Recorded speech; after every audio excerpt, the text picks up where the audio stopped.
Monsieur Vernochet, vous nous suiviez peut-être, nous parlons de l'AFRICOM, le programme militaire américain pour l'Afrique. Oui, oui, oui. C'est pas Une, uniquement un programme militaire, c'est un programme hybride qui est coiffé, chapeauté par le département d'État. Donc c'est une nouvelle forme de diplomatie, dirons-nous. Justement, c'est la question que je voudrais vous poser, Monsieur Vernochet, s'il vous plaît. Est-ce que ce que vous venez de dire justement à propos de l'AFRICOM explique un petit peu que ce programme soit scindé en deux, c'est-à-dire il y a une partie militaire et une partie civile, c'est-à-dire que vous avez des employés civils qui travaillent dans ce programme. Oui, alors le programme est assez opaque. Vous savez qu'il n'a pas trouvé de base à s'installer, il n'a pas trouvé à s'installer sur le continent africain. L'Algérie, le Nigeria, l'Afrique du Sud ont refusé de l'accueillir. Le seul pays qui s'était porté volontaire était le Libéria. Mais le Libéria n'ayant par définition aucune infrastructure susceptible d'accueillir l'AFRICOM, il a bien fallu se trouver une autre solution. À ce propos, d'ailleurs, les États-Unis pensent s'orienter vers un réseau d'agences qui serait réparti sur tout le continent et qui appuierait les accords militaires, dont je n'ai pas la liste, les accords militaires qu'ils passent ici et là. Alors, c'est une structure hybride, hein, essentiellement opaque, je l'ai dit. On ne sait pas exactement quelles sont la composition, l'origine des 1300 agents qui sont aujourd'hui concentrés, qui sont affectés à cette AFRICOM. Autrefois, la gestion des affaires africaines était répartie entre un certain nombre d'autres centres à travers l'Europe, mais aujourd'hui, donc, il y a un regroupement, c'est-à-dire qu'il y a une réorientation, et je pense qu'il faut interpréter la mise en service de l'AFRICOM, vous le savez, on vous l'a certainement dit, le 1er octobre, mais non pas sur le continent africain, mais à Stuttgart en Allemagne. Il faut considérer que c'est véritablement une extension du périmètre de sécurité des États-Unis, extension au continent africain.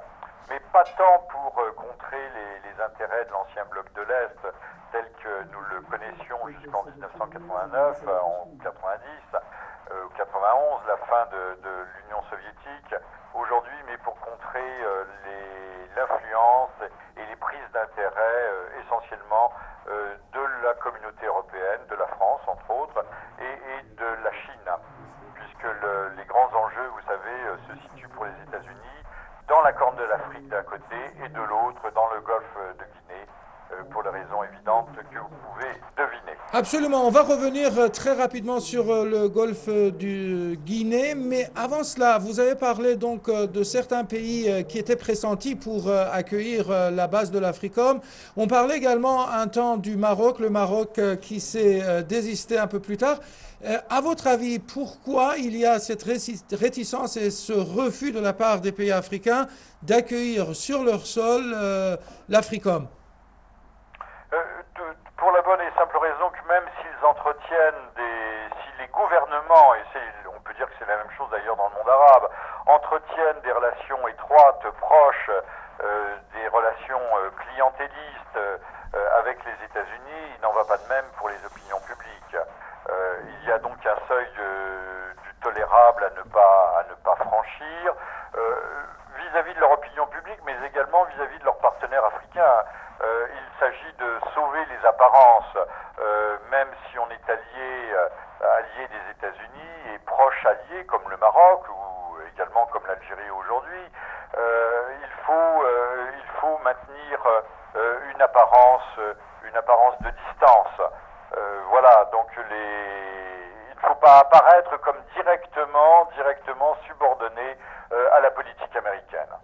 Et un dernier point avec vous, Monsieur Vernochet, justement, on revient sur cette question de golfe de Guinée. Certains analystes estiment que finalement l'objectif c'est ce golfe-là pour son pétrole et que le golfe de Guinée constitue l'avenir pétrolier de l'Afrique et également son ouverture vers d'autres pays, notamment les puissances occidentales. Est-ce que vous êtes d'accord avec eux? Écoutez, les chiffres, si on projette projette les chiffres et les tendances, malgré l'instabilité de certains États du golfe de Guinée, il suffit de regarder l'actualité pour s'en rendre compte, c'est un pétrole qui se trouve, comme l'on dit, offshore. Donc sur des plateformes pétrolières, même s'il y a des prises d'otages, des équipes de mercenaires peuvent très bien, comme c'est le cas aujourd'hui, on le voit d'ailleurs sur la côte des Somalies, qu'il y a aujourd'hui des mercenaires qui interviennent pour intercepter les pirates.